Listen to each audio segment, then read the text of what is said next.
eu sou a Júlia e está começando mais um episódio do nosso podcast Papo Reto com Leozão.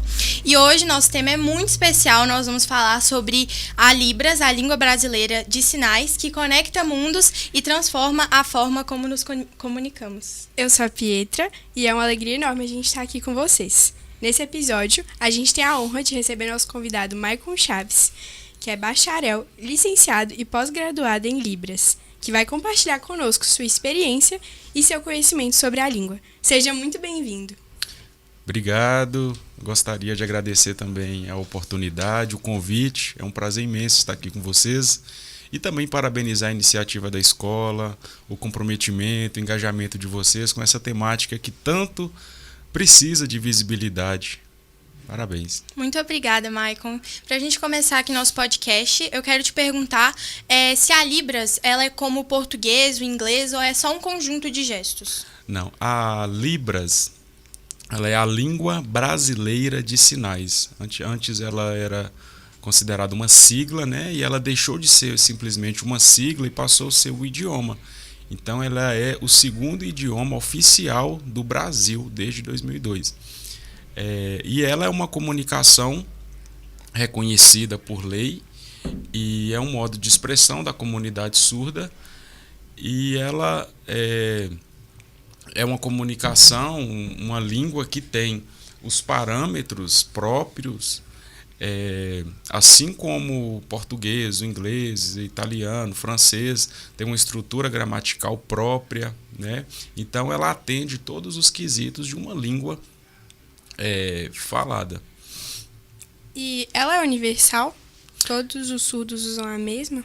Esse é um grande mito, né? Muitas pessoas pensam que o fato de aprender a língua de sinais do Brasil, por exemplo, a pessoa vai conseguir se comunicar com a comunidade surda de Portugal, né? Embora em ambos os países tenha aí o português como a língua materna. E na verdade não é isso. Então é língua brasileira de sinais, ou seja, ela é específica do Brasil. Então até os surdos, se eles forem se comunicar com um surdo de outro país, que embora a língua oral seja a língua portuguesa, no caso, eles não vão conseguir se comunicar. É claro que tem toda a questão de adaptação, né? E eles vão, assim como nós, né? Se formos para outro país, vamos nos adaptando, mas os surdos, em cada país que ele for, ele vai ter que aprender a língua de sinais local. Então, assim, é até um pouco mais, se a gente parar para pensar, é até um pouco mais difícil, entre aspas, porque, por exemplo, tem muitos países que falam espanhol, tem muitos países que falam inglês, né? Tem muitos países que falam português e assim como outros. Já a língua de sinais, nós vamos falar de Libras, né? Então, línguas de sinais no geral, cada país tem a sua. Então, é ainda um pouco mais difícil para a comunidade surda, para as comunidades surdas, essa questão, porque não tem países que têm línguas de sinais em comum. Mas, igual a gente tem o inglês, que é uma língua universal, que é muito importante, tem uma língua Libras que seja tão importante, assimilando o inglês? No caso, uma língua de sinais, né? Que interessante a pergunta e a reflexão. Nós só temos um sinal considerado universal, que é esse sinal aqui. Não sei se vocês já viram alguns artistas. Esse sinal é um sinal muito popular. O mundo inteiro conhece. Ele é o único sinal que é considerado universal, que é a junção de 3 letras do inglês. A letra I, o I, love, o L, e you, o Y. I love you. Então esse é o único sinal considerado universal, porque ele ficou muito conhecido através de uma cega surda. Helen Keller, ela era uma ativista, nasceu cega, surda, e ultrapassou todas as barreiras, né, e conseguiu ser uma grande ativista e ficou sendo referência em todas as comunidades, e onde ela ia, ela fazia esse sinal, né, de te amo. Então a gente já viu muitas pessoas fazendo esse sinal, Xuxa, Obama e outras personalidades, e ganhou muita popularidade. Embora muitos equívocos, o pessoal pensar, esse sinal significa isso ou aquilo, uma coisa ruim, mas é um sinal de amor fraterno. só esse sinal ele é considerado universal, porque ele é popularmente conhecido. Mas a língua de sinais não é universal. Então é Libras no Brasil. Nos Estados Unidos não é Libras, lá é ALS. Em Portugal é ALPS. Então cada país tem o seu nome para se dar aí em relação à língua de sinais própria. Sim, Maicon. Outra coisa que eu já vi muita gente confundindo é se a Libras é tipo uma mímica. Eu já vi gente confundindo. Não é. Essa é outra questão que ela é bem levantada. Os próprios surdos, né, a própria comunidade surda, ela não aceita e ela não tem como referência a mímica, porque a mímica ela acaba sendo um termo muito coloquial e coloca a língua de sinais brasileira de forma muito inferior, como se fosse algo que pudesse fazer de qualquer forma. E na verdade não é uma mímica, é uma língua que possui estrutura gramatical, tem toda a composição, assim como qualquer outra língua que tem sua estrutura, que tem sua gramática, os seus aspectos linguísticos, a língua brasileira de sinais também ela atende toda essa questão. Então a mímica ela acaba de certa forma esse termo inferiorizando a credibilidade mesmo, como se fosse algo informal, algo qualquer, ou simplesmente uma comunicação alternativa. E não se trata disso. Dentro da Libras a gente tem um parâmetro muito importante que são o uso dos classificadores, que é na verdade como se fosse uma mímica, mas nós não usamos esse termo mímica, a gente usa classificadores. Por exemplo, são vários níveis de surdez e de formas de expressão. Então a Libras ela não é, ela tem uma variação muito grande. Então para os surdos que nunca viram Libras na vida, que não tem a referência ainda com outros surdos, com outros pares para se comunicar, então é feito classificadores, que é parecido aí uma mímica, que aí ele vai conseguir se adaptar. Dando um exemplo prático aqui, por exemplo, vai lá e pegue um copo de água para mim. Se for usar nos sinais convencionais, por exemplo, seria vai lá e pegue um copo de água para mim. E já nos classificadores, já seria parecida aí uma mímica, por exemplo, vai lá, pegue. Então qualquer pessoa entenderia, porque parecia Sim. uma mímica, mas na verdade nós usamos o termo classificadores e não esse termo como mímica, já desmistificando esse item aí. E, na sua opinião, quais são os preconceitos mais comuns em relação às Libras e à comunidade surda?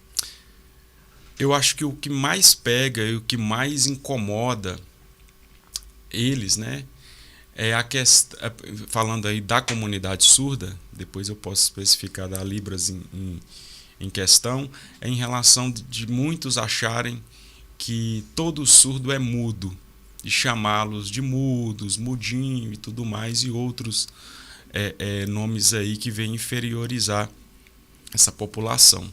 Então há muitos equívocos mesmo até por falta de conhecimento da população. Então um desses é um grande mito, tem muitos surdos que têm a oralidade desenvolvida, outros surdos que ficaram surdos depois de já terem a comunicação verbal, oral estabelecida. Então, dentro da comunidade surda, o grande mito assim que mais pega é essa questão mesmo de acharem que todo surdo é mudo, ou que eles não têm capacidade de tirar uma carteira, de fazer uma faculdade, né? E são pessoas Sim. que, reconhecido por lei, eles só têm uma comunicação de modalidade diferente, né? Por exemplo, a nossa modalidade da nossa comunicação, ela é oral auditiva. A deles é espaço visual, né? O que muda é só mesmo a modalidade, mas eles conseguem se expressar, eles conseguem fazer o que nós também, da nossa modalidade comunicativa, faz normalmente. Então, da comunidade surda, em geral, o maior equívoco é de chamá-los de mudo ou achar que todo surdo é mudo, até porque durante muito tempo em nossa sociedade usou esse termo, né, equívoco de surdo-mudo, né? Dos anos 70, mais popularmente dos anos 80 para cá, que essa desmistificação aí ela aconteceu de modo mais expressivo. Maicon, você apresentou uma desmistificação que aconteceu no século no período. E essa desmistificação, ela acontecia mais antes da lei de reconhecimento das Libras? Ou você acha que que não teve melhora? Boa, principalmente depois da lei. Muitos equívocos aconteciam, até porque a língua brasileira de sinais, a Libras, ela não era tão divulgada, ela não era tão propagada, e muitos equívocos, muitos mitos existiam, né? Achavam que a Libras era uma mímica ou que era uma língua inferior, porque antes dessa lei, realmente, muitos equívocos em relação à comunidade surda, a forma de expressão, acontecia mesmo. Depois da lei para cá, que ela é bem recente, se a gente parar para pensar, de 2002 para cá, não é que depois que a lei ela foi assinada, que tudo mudou, que tudo ficou perfeito, ainda não. A gente ainda está em processo, a gente ainda está caminhando.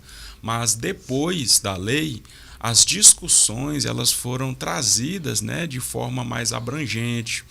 E esses pontos aí ficaram mais discutidos e mais desmistificados. Sim, Maicon, você falou, né, dessa lei, e eu queria saber também por que a Libras é tão importante para essa diversidade linguística brasileira. Antes da lei, os surdos eles não tinham acesso à inclusão, os pronunciamentos públicos eles não eram obrigados a ter tradutores e intérpretes de Libras, os surdos não eram incluídos nas escolas regulares, o acesso à saúde também era muitas vezes negligenciado. Então, a lei ela trouxe a visibilidade, o reconhecimento para a comunidade surda, né? Então, eles passam a ter esse olhar voltado para essas políticas públicas e atendimento público e também acesso à educação. Então, quando uma lei ela é aprovada para essa comunidade, não só os aspectos linguísticos, gramaticais da língua em si, mas sim o acesso desse surdo, desse indivíduo na sociedade, né? Seja no atendimento à saúde, seja na educação, seja nas políticas públicas no geral. Então, a gente não tem hoje em dia a Libra como uma língua obrigatória na nossa escola. O que você acha disso? Hoje, a Libras, né, ela pode ser adquirida nas escolas de forma optativa, na parte diversificada. Ela já é componente curricular. Alguns estados, algumas escolas já começam a ter. Ainda está em passos bem lentos. Aqui na cidade de Teófilo Otoni, nós temos uma escola, né, comparando aí a mais de 40 escolas que a nossa região, que a nossa cidade que tem, apenas uma tem a disciplina de Libras. Ainda ela não é um componente obrigatório, como poderia ser, assim como o inglês e algumas escolas, né, já tem o espanhol, mas é algo que a gente ainda precisa avançar.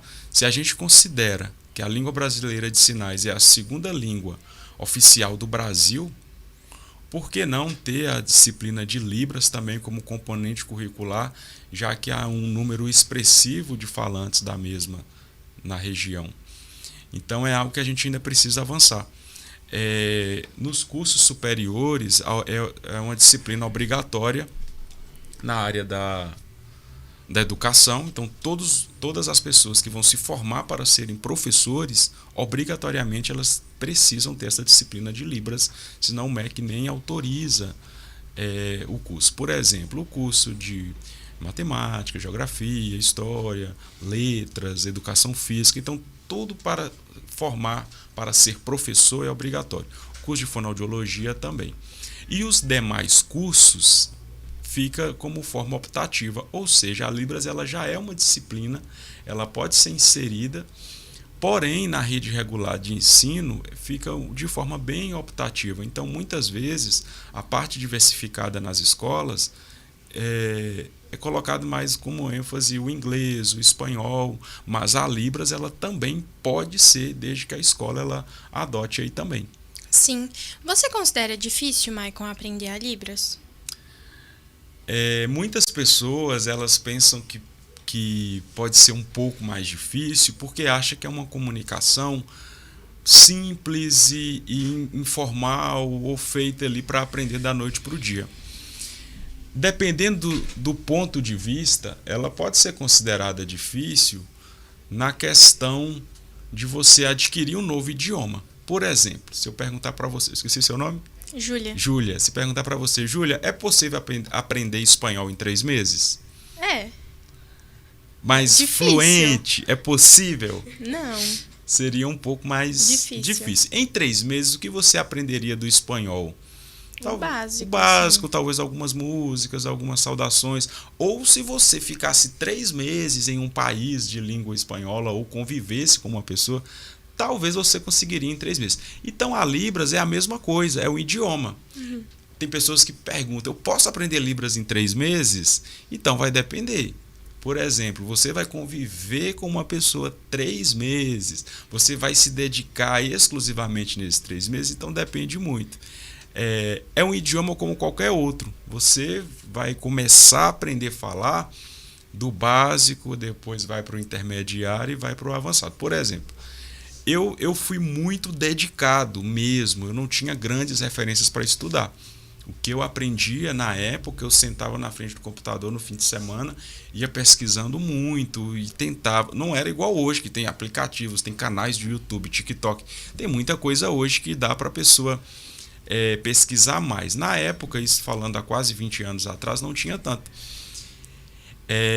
Então, eu com poucos meses já comunicava ali o básico, depois fui atrás, fui conviver com surdos também, fui ser voluntário na associação de surdos, minhas amizades passaram a ser ainda mais expressivas com surdos, então eu aprendi muito rápido. Mas nem todas as pessoas têm esse tempo, essa dedicação para poder se dedicar mesmo, né? Então vai depender muito do tempo de dedicação que a pessoa tem. Então o grau de dificuldade vai ser o grau de dificuldade de aprender qualquer outro idioma. Por exemplo, uma criança mais nova, ela aprende muito fácil outros idiomas. Se colocar a Libras, também vai ser no mesmo nível. Sim. Você falou um pouco sobre você ter aprendido as Libras.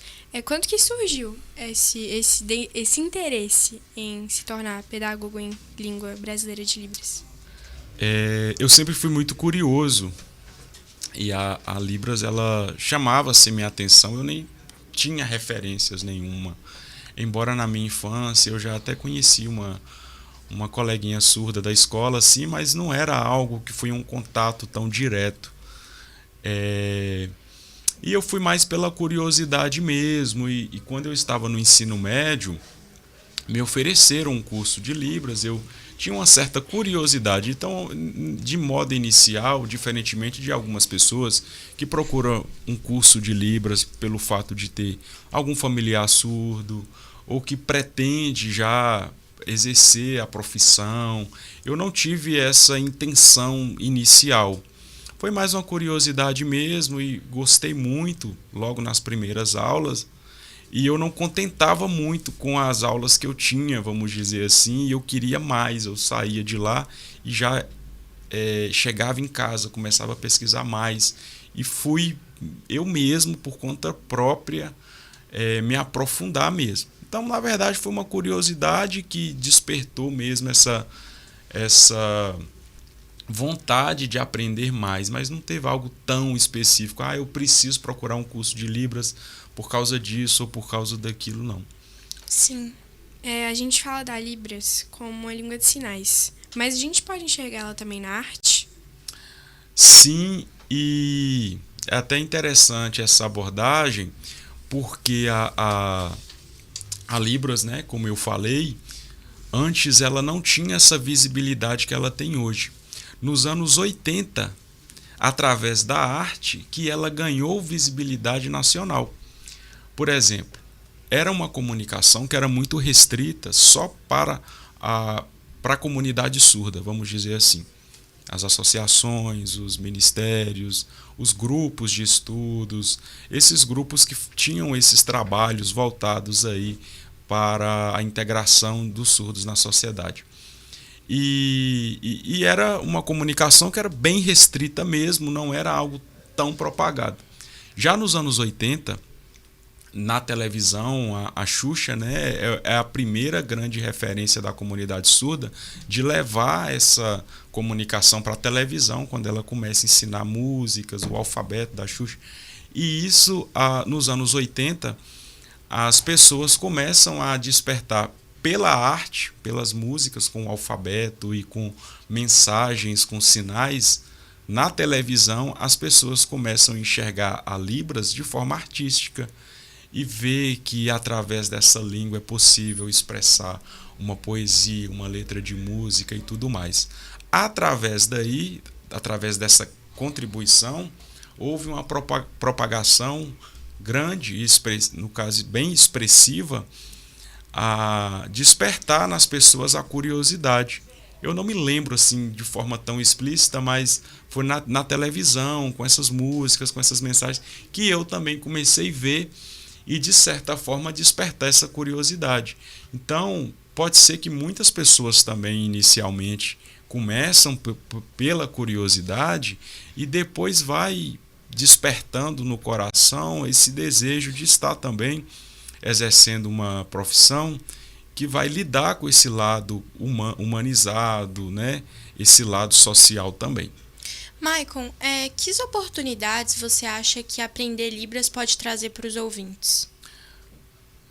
Inúmeras, se tratando de uma comunicação que vai estar lidando direto com o público. Se você parar para pensar, todas as profissões, sem exceção, todas, você vai lidar direto com o público.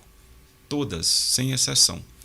Se você for um médico, se você for um professor, se você for um engenheiro, um atendente, um gerente de vendas, você vai precisar se comunicar.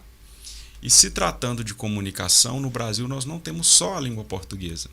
Então, o que eu falo para os meus alunos na faculdade, se ele é um farmacêutico, se ele não sabe Libras, ele vai perder a sua venda para os pacientes, para os clientes surdos. Se ele é um médico, ele vai negligenciar um atendimento. Se ele vai trabalhar no departamento público, se ele for um advogado, um psicólogo, ele vai deixar de atender. Então, seja qual for a profissão que ela vai exercer, ela vai lidar com a comunicação. Ela vai precisar se expressar. Então, seja para a comunidade ouvinte ou para a comunidade surda. Então, se você é um farmacêutico que sabe Libras, você vai se destacar. Se você é um médico que sabe Libras, você também vai se destacar. Se você é um psicólogo ou qualquer outra profissão, é uma comunicação que vai abrir muitas portas, né? Eu gosto de contar para os meus alunos, quando eu era adolescente, para eu conseguir o meu primeiro emprego na época, eu deixava o meu currículo numa determinada farmácia daqui da cidade, e eu sempre deixava o currículo lá, sempre deixava. Era, né, o emprego estava ali começando e durante muito tempo eles não me chamavam. E a primeira vez que eu fui no curso de Libras, a minha primeira aula, eu cheguei em casa e falei assim, eu vou colocar uma observação aqui no meu currículo que eu estou aprendendo Libras. Aí eu coloquei curso de Libras, coloquei curso de Libras em andamento, ou cursando, coloquei algo assim, uma observação. Essa mesma empresa que eu deixava currículo por muito tempo, quando eu deixei de manhã novamente, o pessoal já me conhecia, quando eu cheguei lá, e eles já estenderam a mão assim, porque sabiam que ia deixar de novo, já era o milésimo deixei de manhã, às 8 da manhã. Quando foi meio-dia, do mesmo dia, eles me ligaram marcando entrevista. Só porque tinha esse diferencial lá. Isso eu era adolescente, né? Tinha meus 17, 18 anos. Então é algo que eu já via lá atrás, já começou a despertar essa atenção em relação a como poderia ser valorizada. E hoje, por exemplo, já tem muitos processos seletivos, muitos editais de bancos, departamentos públicos e entre outros, que se você tiver o conhecimento em Libras, você já se destaca. Na escola que eu trabalhava, a gente tinha um projeto bem informal mesmo. No finalzinho da aula, a professora de língua portuguesa, ela cedia uns minutinhos ali na sexta-feira para eu poder ensinar a turma um pouco a Libras. E os alunos, na época, eles estavam no 9º ano. E interessante que teve um processo da cidade, eu não sei se ainda funciona da mesma forma, acho que era do Jovem Aprendiz, e eles passariam por uma entrevista, que era um projeto de primeiro emprego. Eles lá com 15 anos tinham essa oportunidade. E é impressionante que todos que eram lá da sala, quando fizeram o processo seletivo com todos os adolescentes da cidade, todos eles eu tinha aconselhado: vocês coloquem que vocês têm conhecimento em Libras. Todos foram contratados. Então é algo que realmente é o diferencial, seja para qualquer profissão que você venha exercer, porque é uma comunicação do Brasil. Abre diversas portas. Diversas portas. Para a gente concluir, a gente quer te agradecer, primeiramente, nós, o Pequeno Príncipe, muito obrigada por esse podcast. E também agradecer por todo o conhecimento que a gente vai absorver sobre isso, porque muitas das coisas que você me falou eu não sabia, eu não fazia ideia. Também para ajudar a gente a crescer como profissional, que a gente está no ensino médio, está indo entrar para as faculdades, fazer os vestibulares, e saber sobre estudos sobre as Libras é muito importante. E é isso. Muito obrigada a todos. A gente está finalizando mais um Papo Reto com o Leozão.